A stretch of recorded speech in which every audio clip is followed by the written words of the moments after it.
मेरा क्वेश्चन थोड़ा सा मतलब बड़ा अजीब सा है, लेकिन असल में ये जो क्वेश्चन है थोड़ा नशा के ऊपर है। मेरे पापा हैं यहाँ पे, ये मतलब पोएट भी हैं ये, और नशा मुक्ति उस पर वो लिखते हैं। तो मेरा क्वेश्चन थोड़ा ड्रग्स के ऊपर है मेनली। राइट। ये जो मैरिजुआना होता है, जैसे हिंदी में गांजा भी लोग कहते हैं, पहले हमारे देश में बैन नहीं था बट 1985 में यूएसए ने कोई यूनाइटेड नेशंस में रेजोल्यूशन लाके बैन करा दिया भारत में, ताकि वो अपनी फार्मास्यूटिकल कंपनीज को भारत में एंटर करा सके। तो कई मतलब मैंने इसके आर्टिकल पढ़े हैं, मैंने सुना है कि ये अथर्ववेद में इसके बारे में इसका वर्णन किया गया है, मतलब मैंने ऐसा आर्टिकल पढ़ा है। और इसे one of the secret plant कहा गया है, जैसे तुलसी हो गया, नीम हो गया, ये सब। एंड इससे दवाइयाँ बनाई जाएंगी मेडिसिन के लिए ये। और कई ऐसा मतलब जो नागा साधु में नागा तो ये तो मैं मतलब ये पूछना चाहूँगा कि आपके हिसाब से क्या है, मतलब ये सही है मैरिजुआना गांजा की गलत है? मतलब मैं ऐसा कुछ वो लेता हूँ नहीं हूँ, मतलब मैं curiosity, it's just out of curiosity कि क्या है कि ये सही है कि गलत है।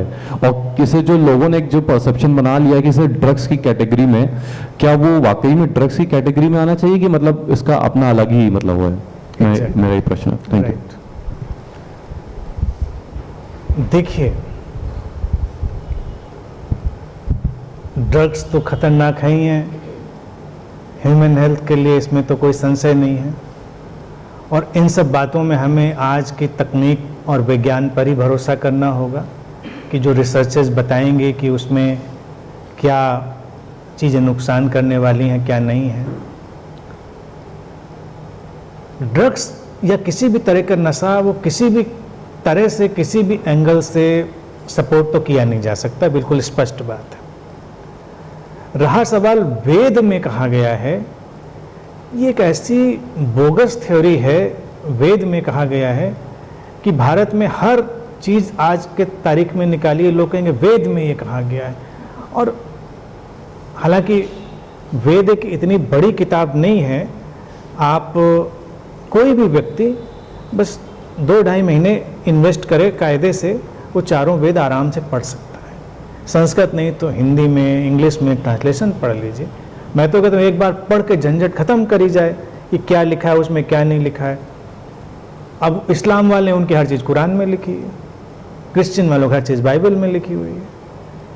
अब ये तो बड़ी अजीब बात हो गई कि दुनिया का सारा इन्वेंशन हुआ चला जा रहा है और आप से पहले लिख चुके थे, तो अभी क्या कर रहे थे? इतने दिनों से आप कर क्या रहे थे भाई? कुछ तो नई चीज़ आपने करी नहीं, कोई नया काम नहीं किया। अगर इस्लाम वालों पे कहें बात, जो कुरान पढ़ते इतने दिनों चले आए, तो आपने क्या इन्वेंशन किया, क्या आपने क्रिएटिव कंट्रीब्यूशन किया? सबको तो पता था, आपको सब कुरान में लिखा है, लेकिन वो तो बाद ही में पता चलता है।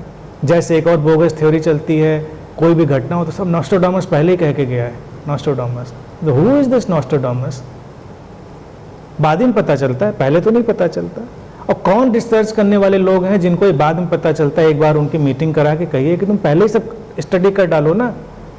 चलो तुमको 6 महीने दिए, साल दिया, तुमको 3 साल दिए, 3 साल दिए तुमको, स्टडी करो पूरा माइन्यूटली, फंडामेंटली एक एक चीज़, और सारा जो निकाल के दस्तावेज रख दो कि यही आने वाला है। घटना होने के बाद ये नॉस्ट्राडामस ने पहले भविष्यवाणी की थी। क्योंकि पोएटिक चीज़ है, पोएटिक चीज़ों को आप कैसे भी चीर फाड़ कर दीजिए। जो काव्यात्मक चीज़ें कहीं भी कही गई हों तो उसमें चीर फाड़ पॉसिबल है।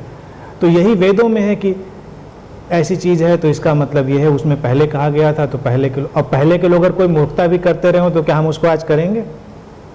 करते रहे होंगे आप, लिखा होगा आपने वेद में, गीता में लिख लिया हो आपने, तो हम क्या करें इस चीज़ का? अगर आपने गलत बात लिखी है तो लिखी है, उसको हम थोड़े मानेंगे।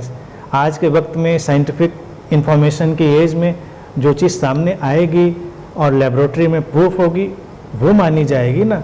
अब तो अभी मैं कहीं पढ़ रहा था तो कोई सज्जन कहीं आर्टिकल में लिख रहे हैं कि हमारी परंपरा में तो वेदों में पहले से वर्णन था परमाणु बम का, और वो ये भी जानते थे कि गाय का गोबर जो है वो परमाणु के रेडिएशन को एब्जॉर्ब कर लेता है। इतनी बड़ी खोज, इतना बड़ा इन्वेंशन, और कमाल है। तो इन सब चीज़ों में एक तो पढ़ना नहीं है, और इन चीज़ों को अगर ख़त्म करना हो तो नई जनरेशन को तो मैं सलाह देता हूँ कि कोई मुश्किल काम नहीं है। आप लोग इतने मोटे मोटे उपन्यास पढ़ डालते हैं, ज़्यादा टाइम नहीं लगता, तो एक दिन चारों वेद ले आएँ, घर में रखें और उनको एक बार अध्ययन कर डालें उनका, वो मुद्दा ख़त्म हो कि वेदों में क्या कहा गया था। क्या अब आप तो पढ़ते नहीं हैं, आपको तो पता नहीं, तो कोई भी आकर कहता है कि देखो ये वेद में लिखा है, वही कुरान वालों का हाल है।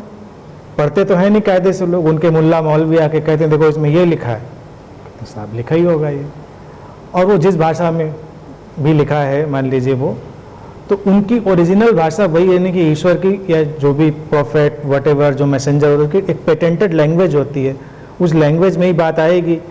मान लीजिए इंग्लिश में नहीं आएगी, हमारी जो भी लैंग्वेज होगी उसमें नहीं आएगी, तो ऐसा तो है नहीं। फिर लैंग्वेज इज़ फॉर कम्युनिकेशन, जो सिंपल लैंग्वेज उसमें बात कही है और उसको इंटरप्रेट करिए, एनालाइज करिए, बात ख़त्म करिए। तो ये सब चीज़ें हैं, फंडामेंटली सारी रिसर्चेज ये प्रूव कर चुकी हैं। जो मैं बताना चाह रहा हूँ कि कोई भी ड्रग बॉडी माइंड के लिए हेल्पफुल नहीं है। जिनके मेडिसिनल यूज हैं उनका मेडिसिन के तौर से यूज किया जा रहा है, लेकिन रॉ फॉर्म में उनका तो कोई यूज नहीं, वो डैमेज ही करता है। इवन एल्कोहल के ऊपर अभी रिपोर्ट कुछ साल पहले ही, चंद साल पहले आई, जिसको उन डॉक्टर्स और साइंटिस्ट ने कहा कि पिछले 25 साल से हम स्ट्रगल कर रहे थे इस रिपोर्ट को रखने के लिए, और जो एल्कोहल लॉबी थी वो इस रिपोर्ट को आने ही नहीं दे रही थी। और उन्होंने कहा कि किसी भी फॉर्म में एल्कोहल, चाहे वो रेड वाइन हो, सब हेल्थ के लिए डिजास्टरस। इवन जो 2 पैग की थ्योरी चलती है कि 2 peg is equivalent to medicine, उन्होंने कहा वो भी नुकसान करती है, किसी भी फॉर्म में फ़ायदा नहीं। रेड वाइन के तो आप अगर पुराने आर्टिकल निकालिए तो चर्चे रेड वाइन के बाद लगता है कि लग रहा है सेकेंड टू अमृत यही चीज़ आई होगी, रेड वाइन। तो उन्होंने कहा ये सब उस एल्कोहल लॉबी का प्रोपोगेंडा था।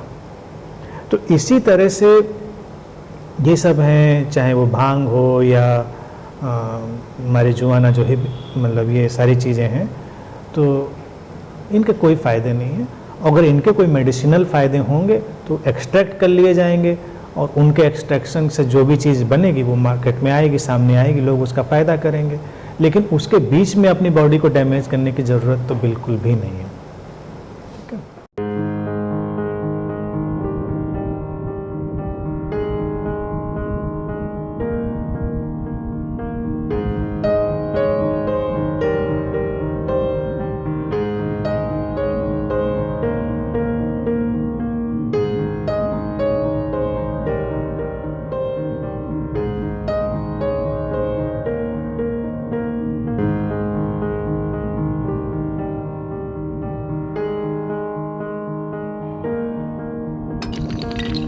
Thank you.